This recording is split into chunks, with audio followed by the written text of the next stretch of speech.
بسم اللہ الرحمن الرحیم۔ السلام علیکم۔ ہمارے نبی کریم صلی اللہ علیہ وسلم نے فرمایا، بنی اسرائیل میں ایک شخص تھا جس نے 99 ناحق خون کیے تھے۔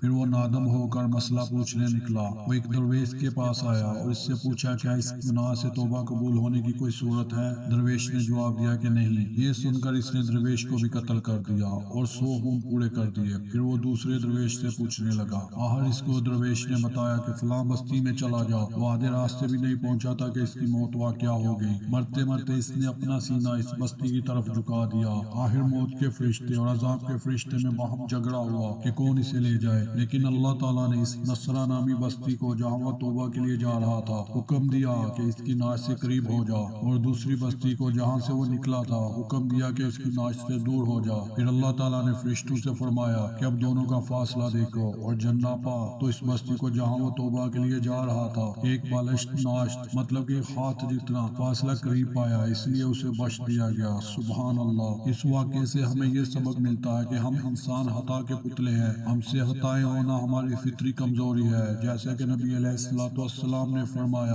ابن آدم تمام کے تمام خطا کار ہیں، لیکن بہترین خطا کار وہ جو توبہ کر لے۔